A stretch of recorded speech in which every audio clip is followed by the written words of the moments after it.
Hello, everyone, and welcome back to the RealPositiveGirl podcast. My name is Sabrina. Happy Monday to you all. I hope that you had a fantastic weekend. I hope that you got stuff done, you feel accomplished, and I hope that you got some rest. And let me just tell you that if you had kind of a rough weekend, I am right there with you, friend. It was a pretty good weekend. You know, I got to sing on worship team, got to go back to church for the first time in like forever, which was very interesting and very different, but kind of the same. So that was a good experience. And then got a lot of like work done around my house, which was very satisfying and great. It's still in shambles. Hopefully within the next few days, everything will be kind of a little bit more tidy, but it's definitely going to be discombobulated. That's probably the best word I can use to describe what my like living room / dining area, kitchen area looks like, probably for the next like 6 months. And that's not a joke. It's just because we're going through like lots of transitions. So trying to figure out what needs to be done, and that's that on that. So if you had, but there are other things that kind of went wrong, kind of took like a nosedive into negativity, but I'm still here, still happy, still able to get up the next day and be positive. So I hope that even if you had a hard weekend like I did, that you're able to still move on to the next day and be positive and happy and motivated to just move on, and just know that you got your learning lessons from those experiences, and know that tomorrow can be a better day. So anyway, again, happy Monday.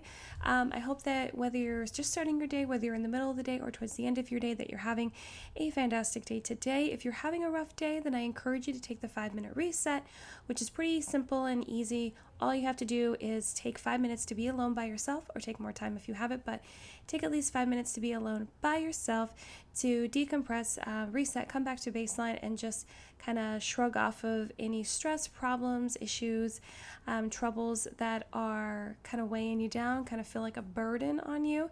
And then take a moment to make a quick list of at least 4 things that you are grateful for. This can include small things, big things. You can be grateful for your cat. You can be grateful for going out to have a nice brunch this weekend if you're able to do that in your area. You can be grateful for being able to go shopping, being able to lay out in the hammock in your yard. Whatever it is, you can be grateful for it. But just make sure it's a list of at least 4 things that you are grateful for. Also, in addition to that, make sure that if you do have time, maybe problem solve whatever is causing you to have a bad day, making you struggle, making you feel like everything just like sucks. So I would encourage you to do that as well. But the final thing that for the 5-minute reset is to make sure that you are able to walk away feeling at least neutral, if not positive, about the rest of the day. Because despite any hard things you're going through, you have so many things, as you demonstrated in your list of at least 4 things to be grateful for, to be happy about, that are still going well for you, and that should be able to carry you into the finish the rest of the day, and be positive that tomorrow is going to be a better day. Do not be that person that just throws away the whole day and thinks it's a waste, because every day, I know this is super cliche, but every day that we're alive is a blessing, and is a day that we should be happy we had, despite what happened, despite what hard things we had to go through, because we're not promised tomorrow, and so we should take our learning lessons and move on to the next day and be grateful for those opportunities. So, but yeah, I encourage you, feel at least neutral, if not positive, about the rest of the day, because tomorrow can be a better day. You can take time to work on whatever is getting in your way, and just continue to use gratitude to change your mindset and make you a stronger person. But again, happy Monday. This week on the podcast, we are going to be talking about assertiveness, and I think it's a good topic because it's actually something that I struggle with a lot. I know a lot of people also struggle with it, especially if you are a perfectionist, or you are a people pleaser, or you have issues like that. So we're going to be talking about that this week. I'm very excited. But today, Monday, specifically, we're going to be talking about what does it mean to be assertive. So let's go ahead and just jump right in. It may not be something that you think about often or think is super important, but knowing how to be assertive comes in handy during different times in our lives. Absolutely, for sure. And some might quickly categorize this as something super important to have at work, when you're working in an environment where it is kind of necessary or helpful for you to be assertive, which is true, but it is great to practice in your personal life too. You don't want to be known on the down low as someone that can be walked all over, but you also don't want to be seen as that overly aggressive person that no one feels comfortable talking about. So all of those things are super important. And being assertive is a core communication skill that can help you express your feelings and control your stress and anger and improve coping skills. So isn't it already exciting and amazing, like being assertive, something that a lot of people, like no shame in it, but a lot of people are afraid of, can actually give you so many positives in your life. So it's just something to keep in mind. And today I just want to briefly go over what it means to be assertive, so there is some context when we talk about it more in depth during the week. So firstly, being assertive means you are able to stand up for your own or someone else's rights while still being calm and positive. This also means doing it without being aggressive or being passive and just accepting everyone's crap, which is a no-go, or that you're in the wrong. Like, don't accept the fact that you need to take the blame or take the fall for other people, or just be like, no, it's all my fault, kind of be that martyr attitude, which is, it's never healthy. Don't do that. Don't be the martyr. Don't be the victim. I encourage you. Just avoid that whole thing.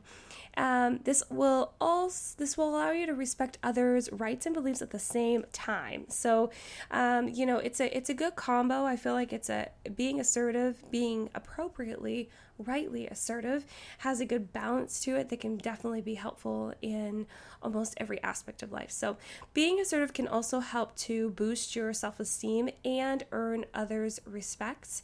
By bettering your self-esteem and gaining respect from others, your stress levels will naturally come down and you'll feel better about yourself, because obviously if your self-esteem is rising because you're becoming more assertive, you're like stepping up for yourself, you're becoming stronger, then of course you're going to feel better about yourself, it's going to continue to rise.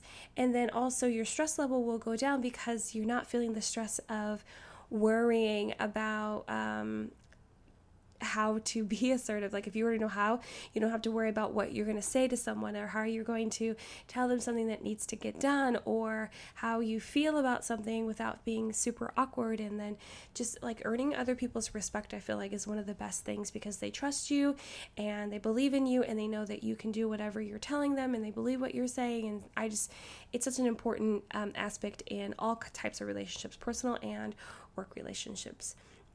And assertive people are also able to get their point across without upsetting others or themselves. So, and obviously you know what it means to like not upset someone else. You're not coming down on them super hard and aggressive, but you're also not getting super upset yourself. You're not like getting super over emotional when you're trying to describe what you're feeling or how like your views on something, but you're also not getting super overly defensive when someone is trying to come back at you and say that they don't believe what you're saying or this, that, and the other. You're cool, calm, collected, and grounded, and firmly feel strong and confident in your stance, in your beliefs, in your respects. Another way to look at this is that the ability to be assertive allows people to act in their own best interest while also standing up for themselves without too much anxiety, and be able to express honest feelings without feeling awkward, and express personal rights without getting in the way of someone else's rights. So you see what I mean? There is that very noticeable balance of practicing being assertive the correct way without being too passive or too aggressive. So let's talk more about the respect part of being assertive. Assertiveness is based on mutual respect, as I spoke about earlier, which makes it a really effective way to communicate with most people, because you definitely want to like gain respect or have respect for someone that you're communicating with. And It's when you're properly being assertive, you are showing respect to yourself because you are willing to stand up for yourself, your thoughts and feelings, but there is also respect for the other person, their rights, and taking the most respectable approach for resolving conflicts. So you're not, just like I said before, you're not over emotional, you're not super defensive, you're not letting someone walk all over you and not making sure that your points and your thoughts and your feelings get across, but you're also not trying to shove it down their throat either. You're being respectful, you are agreeing to disagree, and but you are making sure that they understand where you're coming from and what you're all about. Assertive communication is direct and respectful, and it gives you the best chance of successfully getting your message across to the other person.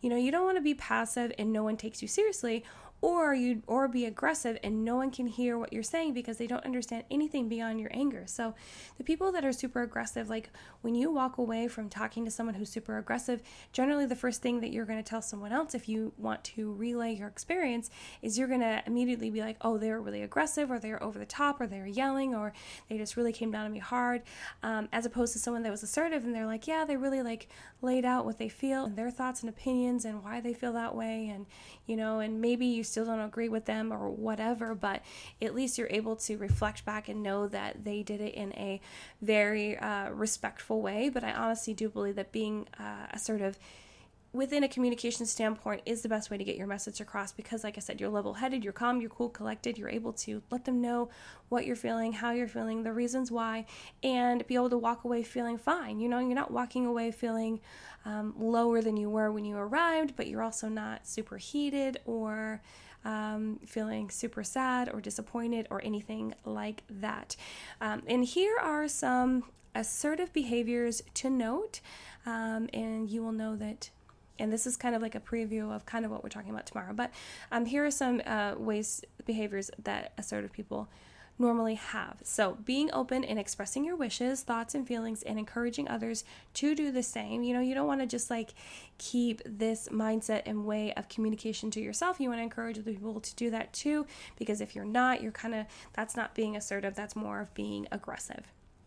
Also, listening to others' views and responding appropriately, whether in agreement or not. Like I said, you have to be open for whatever they're saying, despite the fact that you may have already decided that you don't believe them, which that's not really having an open mind, but you're still allowing them to speak and say what they're going to say without coming down on them or trying to cut them off. Accepting responsibility, being able to admit to your own mistakes and make the appropriate apologies, and being able to delegate things to other people. So within like a work aspect, that's when you would think about it, but I also think in your personal life, like if you need to delegate something to your spouse or to your children or to another family member and be able to do it assertively without being aggressive or passive about it. But yes, in work, also it's important to be able to delegate tasks to people that are under you or that you're managing per se, and have them do that and let them know exactly what you want without being super aggressive or passive, so that they will actually, in the long run, get done what you ask them to get done. Also, making sure to express appreciation for others for what they have done or doing. That is definitely part of assertiveness, because you are assuring that you do believe that this person's doing a good job. You're not being passive about it by like not highlighting it, but you're not being super aggressive about it by highlighting it, but then also highlighting all the negatives and maybe not at a positives, things like that. And then lastly on this list, maintaining self-control and behaving as an equal to others. So, when you have a conversation with someone, and if you've encountered someone else that's always trying to one-up you or be super condescending or act like they are better than you, that is not what being assertive is about. It's about like acting as equals, because, and again, if they are talking about something that you don't believe in, you don't think is true, you do not stand behind, but still you're going to treat them as an equal because they have they are open to whatever they believe, whatever they think. They're allowed to think what they want. They have the freedom to stand behind those beliefs and thoughts, because so do you. So you need to treat them as an equal, not as someone below you because they don't necessarily believe or think how you do. And tomorrow I will be talking more about how to tell if you are currently assertive or not, kind of like a quiz. So I hope you come back and join me for that chat. But in regards to in regards to today's episodes, that's all I have for you guys on how to, what it means to be assertive. And I do hope that you join me tomorrow and the rest of the week as we talk about assertiveness. Deeper in the week, we're going to talk about the differences between being passive, aggressive, and assertive, and then also talk about how to be assertive. And then on Friday, we're going to talk about, after you have decided to be assertive, like what that will do for you and any sort of backlash that you may or may not receive that you need to be strong about. So again, thank you so much for listening to the Real Positive Girl podcast. My name is Sabrina. I hope that you have an amazing day. Thank you so much for coming and spending time with me today to listen. I hope you really enjoyed it. And if you know someone else that would really enjoy it, I encourage you to share the podcast with them and everyone else that you know. That would greatly help me and I would super appreciate it. Have an amazing rest of your day. Also check the description box for notes for the show, where you can find me on Instagram, which is at Sabrina Joy Perozzo, and my website, which is sabrinajoy.com, and then also my email address for any questions, comments, concerns, or prayer requests. Have an amazing day, you guys. I hope you come back tomorrow and the rest of the week, but until I see you again, have a good one, and I'll see you next time. Bye, guys.